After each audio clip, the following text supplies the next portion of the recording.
Dans l'actualité des idées aujourd'hui, l'universel en plein désarroi. C'est l'essai qui entend lutter contre une certaine bien-pensance de gauche, contre la perte des idéaux progressistes, liberté, égalité, progrès, contre l'importation des théories américaines de genre, de race et de classe dans le débat français. Dans un coupable presque parfait qui paraît chez Grasset, l'essayiste Pascal Bruckner, nouveau juré du Goncourt par ailleurs, dénonce la montée en puissance des discours néo-féministes et décoloniaux et la construction d'un bouc émissaire. La charge d'une époque contre le mâle blanc hétérosexuel. Bonjour Pascal Bruckner. Bonjour. Ce livre est parti d'une matinale de France Culture, à nous la faute.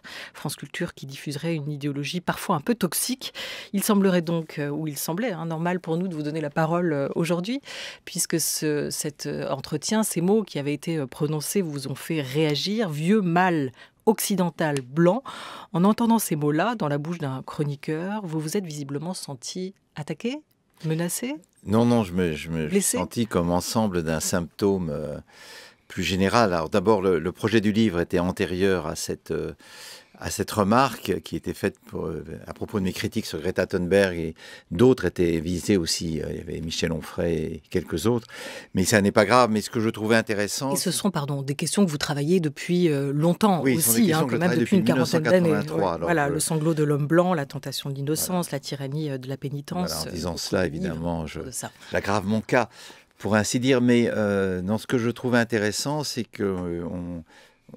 On insiste sur à la fois le genre et la couleur de peau à propos d'une opinion, alors qu'en général, le monde des idées est un monde qui transcende les frontières et les idéologies, les origines.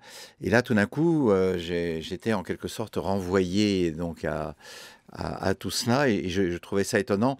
Mais ça fait beaucoup d'années que je remarque à quel point les questions raciales directement importées des États-Unis reviennent dans le discours politique français à gauche. Et je l'attribue pour ma part à deux phénomènes. D'abord, l'Amérique et par excellence la civilisation du déguisement. C'est-à-dire qu'au fond, tout le monde aujourd'hui veut être américain, y compris les adversaires des États-Unis. Donc c'est une civilisation qui s'exporte beaucoup mieux qu'aucune autre. Et la deuxième chose, c'est plus important, c'est le désarroi de la gauche. C'est-à-dire que les gauches européennes, après la chute du communisme, sont en pleine débandade. La social-démocratie est aux abois. Et on est tenté d'importer des États-Unis comme parole d'évangile, le triple credo de la race, de l'identité et du genre, en se disant que ça va être des moyens d'améliorer la société, de se tenir aux côtés des opprimés. Et je trouve pour ma part que c'est l'usage qu'on en fait défie les grands projets qu'ont été le féminisme, l'anticolonialisme et l'antiracisme. Puisqu'au fond, le féminisme avait pour but de réconcilier les hommes et les femmes en les faisant accéder à une humanité commune. L'antiracisme avait comme volonté de combattre une idéologie funeste qui avait triomphé pendant la Seconde Guerre mondiale et qui était contemporaine de l'arrivée de nombreux immigrés en Europe. Quant à l'anticolonialisme, il a été pour ses porte-paroles les plus talentueux, comme Frantz Fanon ou Edouard Saïd, il n'était pas du tout un projet tribal, il était au contraire un projet universel, émancipé à la fois le colonisé et le colonisateur. Et je ne retrouve aucun de ces trois projets dans l'idéologie actuelle de la race, de l'identité et du genre. Voilà, ce serait le nouveau clivage ou les nouveaux clivages entre les nouveaux progressistes et les réactionnaires. La lutte des classes aurait été remplacée par la lutte des races, à vous lire Pascal Bruckner. Vous citez beaucoup James Baldwin dans ce livre. Vous le mettez même en exergue de cet essai avec cette citation. La glorification d'une race et le dénigrement corollaire d'une autre ou d'autres a toujours été et sera toujours une recette de meurtre. Quiconque avilit les autres s'avilit soi-même. Donc, on imagine que vous n'allez pas vous prêter à cet exercice qui consiste à avilir les autres. C'est ce que vous dénoncez aussi. Je cite beaucoup James Baldwin, d'abord parce que j'ai rencontré quelques années avant sa mort à Paris. On a passé une après-midi ensemble et que j'ai été très impressionné par cet homme et par son éloge de la France, alors que moi j'avais tendance spontanément, comme tout Français, à dénigrer mon pays, à lui trouver tous les torts. Lui, au contraire, avait acquis un sens de la nuance. Et puis je l'ai relu pour ce livre, parce que ces ouvrages ont été réédités dans plusieurs maisons d'édition, et c'est là que je me suis aperçu à quel point il était l'héritier d'une tradition afro-américaine d'exil vers la France, et qui a commencé entre les deux guerres. Il y a évidemment Joséphine Baker, il y a aussi Richard Wright, il y a l'auteur de Chester Himes, l'auteur de romans policiers. Et aujourd'hui, cette tradition continue très curieusement, puisque je connais bien Thomas William Chatterton, qui est donc ce jeune Américain, enfin jeune, il a 40 ans, qui vit à Paris, qui va s'installer et qui publie d'ailleurs un livre en janvier prochain qui s'appelle... je ne peux pas vous aider, je connais pas. Oui, qui s'appelle Noir et Blanc, voilà. Et donc, puisque lui-même est métis. Et donc, tous ces gens, tous ces Afro-Américains qui ont souffert du racisme aux États-Unis, souffrent également de la réduction à la couleur de peau qui est la règle en Amérique. Et ils trouvent en France un havre de paix dans l'idée républicaine qu'ils n'ont pas chez eux. Et je trouve très intéressant de laisser la parole à ces personnes. Et d'ailleurs, j'ai vu que le journal Le Monde avait fait 4 pages, Aime le Monde a fait 4 pages sur tous ces écrivains afro-américains qui complexifient le débat et ne veulent pas réduire, le réduire à une opposition blanc-noir. Nous leur donnons aussi régulièrement la parole ici à France Culture et autour de cette grande table avec notamment, dernier en date, le très bon livre de Colson Whitehead dont on vous a parlé ici. Mais revenons-en à James Baldwin. James Baldwin dont le blues de l'homme blanc vient d'être réédité et traduit en tout cas en France. Est-ce qu'il y a pour vous quand même aussi une forme de blues, de mélancolie, ou est-ce que vous diriez que c'est plutôt une sorte d'indignation intellectuelle par rapport à ce nouveau clivage, une peur, une colère? Comment vous traduisez-vous votre ressenti?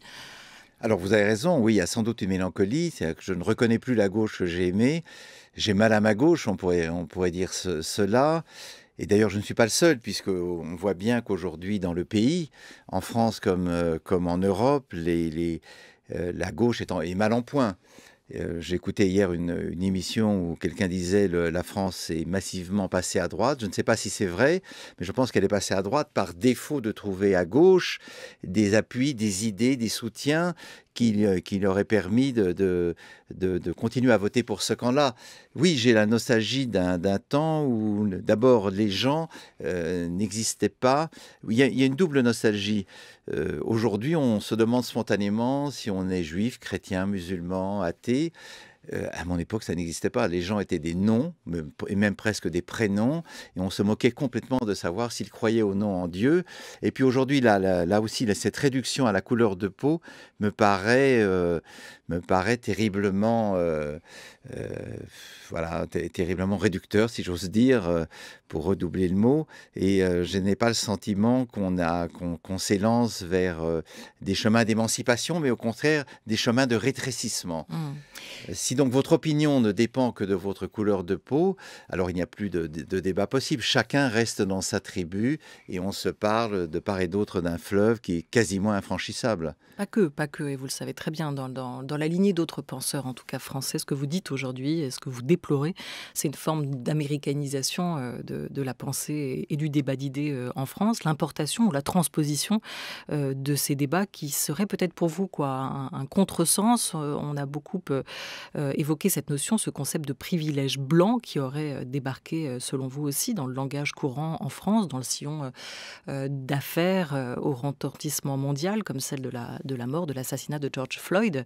Une problématique qui reste pour vous purement nord-américaine, qui n'a pas lieu d'être ici. Ça ne touche pas tout le monde occidental, ces questions? Alors, il faut serrer. Aux États-Unis, il est vrai que l'ancienne majorité blanche est en train de devenir une minorité numériquement, même si très probablement le pouvoir blanc va continuer. Ça n'est pas. On dit qu'il y aura aux États-Unis 45% de citoyens blancs, mais ce qui est intéressant, à quelle échéance? Comment? À quelle échéance? En 2050. C'est à peu près les chiffres. Je regardais un documentaire sur le Ku Klux Klan avant-hier et c'est ce qui était marqué. Mais le problème, c'est que quand même, la singularité de la Révolution française, ça a été de parler au nom de l'humanité tout entière. Alors, on dénonce cet universalisme, on dénonce cette abstraction, on prétend qu'il a permis d'étouffer la voix des minorités écrasées ou opprimées, et c'est sans doute vrai, mais je plaide pour ma part pour un universalisme incarné, non pas pour un universalisme abstrait qui consacrerait le triomphe d'une majorité sur une autre. Alors, quand on parle de privilèges blancs, de quoi parle-t-on en France? D'abord, il y a une réalité démographique simple, c'est qu'en Europe, jusqu'à Vladivostok, on est majoritairement de peau claire, avec des nuances très importantes entre les Suédois, les Siciliens, les Andalous. C'est un fait biologique, on ne peut pas le supprimer. Donc parler de privilèges quand on est une majorité écrasante, ça n'a pas beaucoup de sens. Après, il faut affiner selon la classe sociale, selon la position de pouvoir, selon le rôle qu'on joue dans la société. Et c'est pour ça que le privilège blanc a été critiqué une première fois en France par une porte-parole du Parti socialiste dans Le Monde, je crois que c'était au mois de mai, qui a dit que c'était une notion qui n'avait aucun sens et qu'on n'avait pas le droit, et ça je crois que c'est très important, et ça c'est moi qui le rajoute, on n'a pas le droit de culpabiliser les gens pour ce qu'ils sont, à leur naissance. On doit les attaquer pour ce qu'ils font ou ne font pas, mais parler de privilèges blancs, c'est réveiller l'idée d'un péché originel, c'est-à-dire que tout enfant qui naît en France, en Allemagne ou ailleurs, serait en quelque sorte coupable d'exister. Et là, malheureusement, on retrouve les vieilles idéologies des années 30. En tout cas, vous le dites aussi, l'Europe et l'Occident ont une couleur jusqu'ici. Après, ce qui est intéressant, c'est de savoir si derrière cette couleur, il y a des systèmes de domination. Vous avez-vous dialogué dans Le Point, Pascal Bruckner, avec Lilian Thuram qui est l'auteur d'un ouvrage intitulé « La pensée blanche ». Il était venu en parler justement au micro d'Emmanuel Laurentin dans Le Temps du débat sur France Culture. On l'écoute. Tout au long du livre, j'essaie d'expliquer que ces groupes ont été constitués par une minorité de gens, par des politiques et des financiers, pour pouvoir exploiter la majorité des gens. La pensée blanche est une construction. Vous savez très bien qu'en psychologie sociale, à partir du moment où on crée des groupes, on va défendre son groupe. Et on a mis en place des systèmes au nom des Blancs. Mais comme je rappelle dans le livre, l'esclavage n'est pas une confrontation entre personnes de couleurs différentes.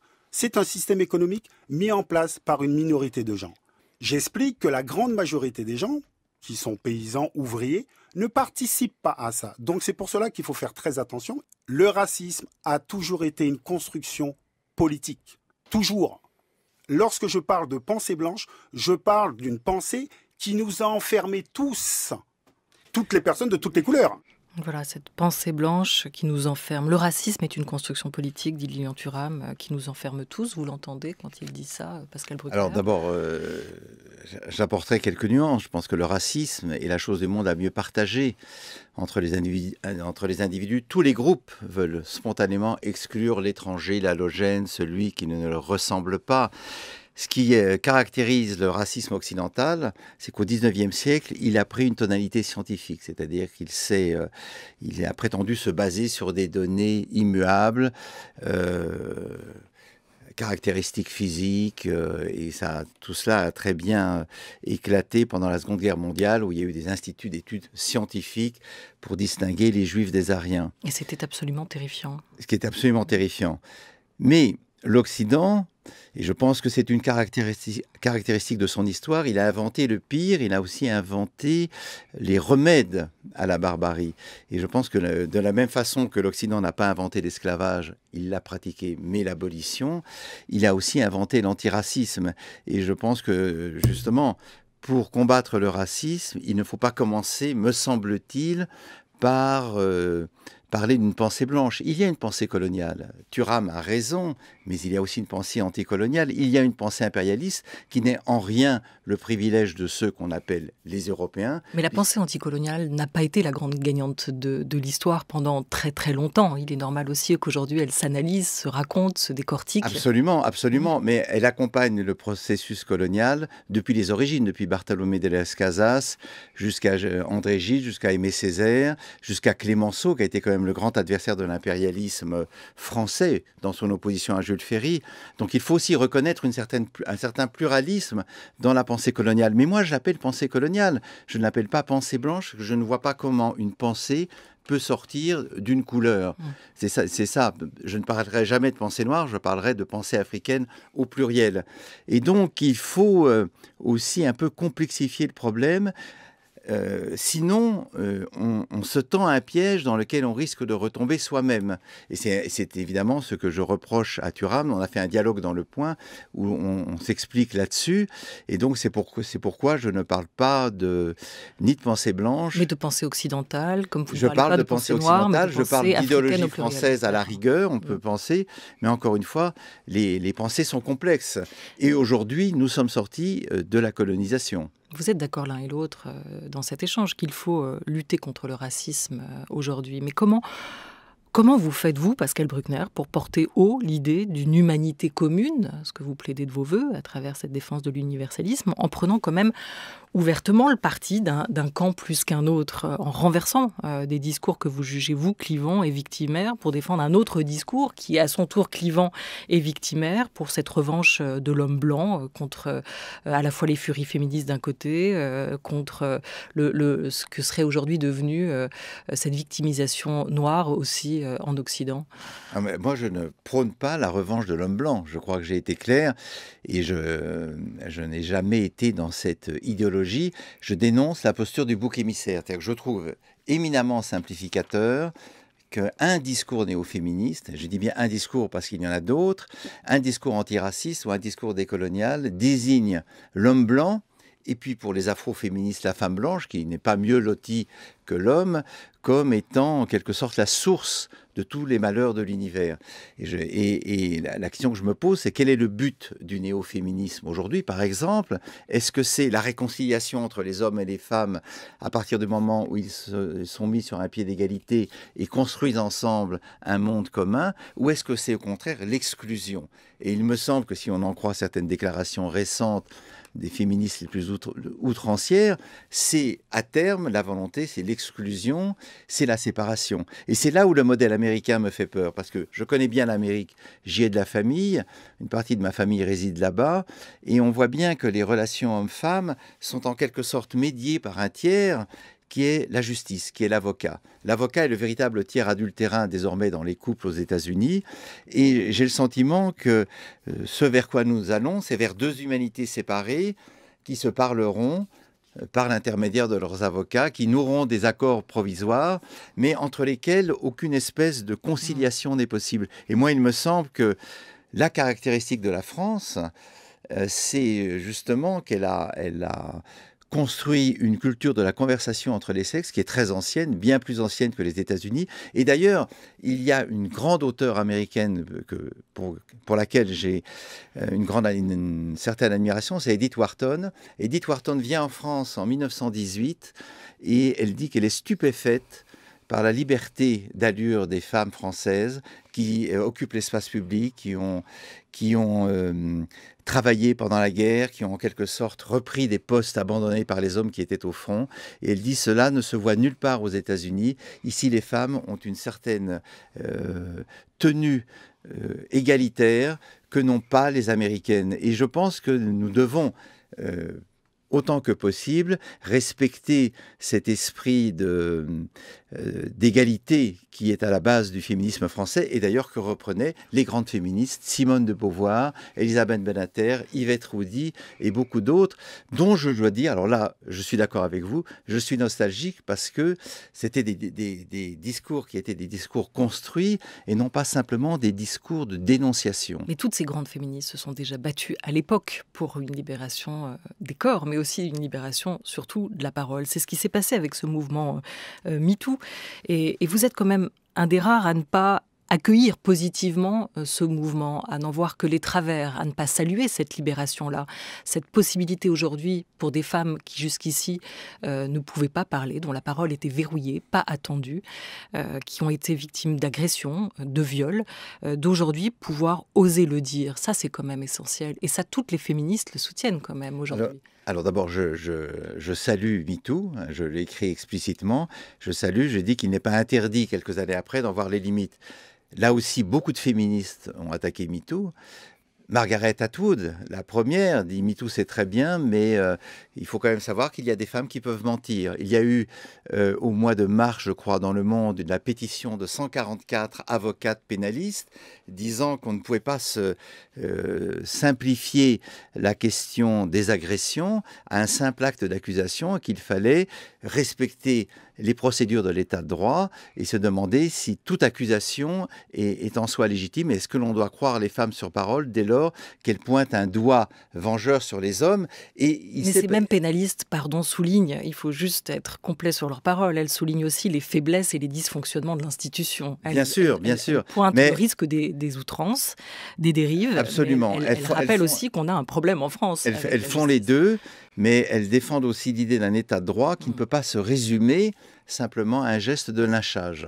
Et malheureusement, autant je suis d'accord pour que les femmes prennent la parole et dénoncent leurs violeurs ou leurs agresseurs, autant je trouve que lorsque l'on réduit cette dénonciation à un acte de lynchage public à propos d'individus dont on n'a jamais entendu parler, on court un risque. Alors regardez par exemple Sandra Müller dans l'affaire de Balance ton porc, avec Eric, je ne me souviens plus exactement du nom de son agresseur présumé. Elle a été condamnée par une cour de justice pour dénonciation calomnieuse. Il avait eu des propos très malvenus avec elle et elle a ruiné sa vie. On pourrait citer aussi les cas de Philippe Cobert, on pourrait citer les cas aussi d'Ibrahim Malouf.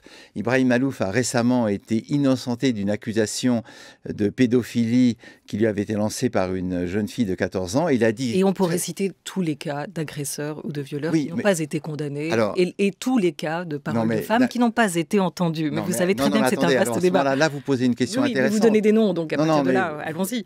Vous posez une question intéressante. Est-ce que la justice doit être de l'ordre de la vengeance ou est-ce qu'elle doit être de l'ordre de l'équité? Je pense que la justice doit éviter un double piège, c'est de laisser un crime impuni, mais de ne pas non plus punir un innocent. Parce qu'à ce moment-là, on se met à douter de l'institution elle-même. Vous voyez que c'est un équilibre très, très délicat dans lequel ces pénalistes, que ces pénalistes dont je parlais tout à l'heure, essayaient de tenir. On évoquait le cas des États-Unis. J'aimerais juste revenir sur ce point, sur ces mouvements et contre-mouvements. Récemment, avant-hier, autour de la grande table, Joyce Carol Oates parlait de ce mouvement de ressac qui avait lieu aujourd'hui, après Black Lives Matter, où dans ce sillon-là est né un contre-mouvement, White Lives Matter. Pauvre petit blanc, ça c'est le terme qu'employait autour de cette grande table, et c'est celui qu'elle a donné pour le titre de son essai, l'historienne américaine Sylvie Laurent. Elle était lundi dernier l'invitée de la grande table, je vous propose de l'écouter. Pauvre petit blanc, ça n'est pas un personnage qui existe. D'une part, ceux qui sont les plus pauvres aux États-Unis et qui appartiennent à la classe laborieuse sont en grande partie non blancs.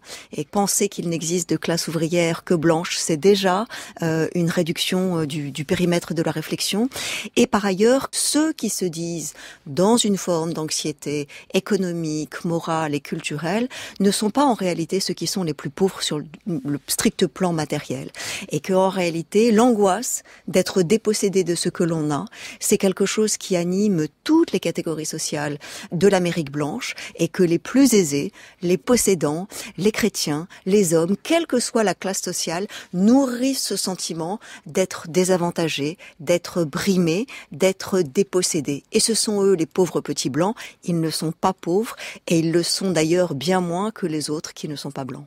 Le vote a toujours eu une couleur, la politique a toujours eu une couleur, aux États-Unis tout a une couleur.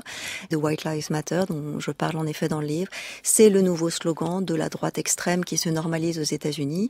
Et sans surprise, le président Trump lui-même a régulièrement retweeté des messages sur les vies blanches comptent, comme si vie blanche, vie noire, tout ça finalement c'était très équivalent, comme si l'injustice n'avait pas une couleur. Donc la réponse c'est oui, le vote a une couleur forcément, mais l'injustice aussi en a une, et il serait bien de ne pas l'oublier. Pascal Bruckner, l'injustice n'a pas de couleur ?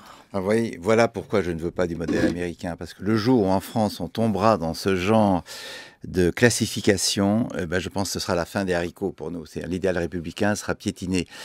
Si j'étais américain, si j'étais Joe Biden, je ne recommencerai pas l'erreur d'Hillary Clinton. Vous savez que Hillary Clinton avait dit des électeurs de Trump qu'on pouvait tous les mettre dans le panier des lamentables, des pitoyables. Et ce qui se passe aux États-Unis, c'est qu'effectivement, une partie de la classe ouvrière blanche qui souffre de désespoir social, de la crise des opioïdes, d'obésité. On les voit quand on va dans les campagnes, on les voit dans les villes, s'est sentie abandonnée. Elle a pratiqué ce qu'un essayiste afro-américain appelait le whitelash, et le retour de bâton blanc. Ils ont voté pour Donald Trump, qui seul les écoutait. Et je pense que le grand défi de Biden, j'imagine qu'il l'a compris, c'est justement de reconquérir cet électorat pour qu'il n'aille pas donner ses voix à Donald Trump. Une nation doit être faite, ça c'est à la fois le message de Martin Luther King et c'est le message d'Obama. Une nation doit être faite de tous ses membres.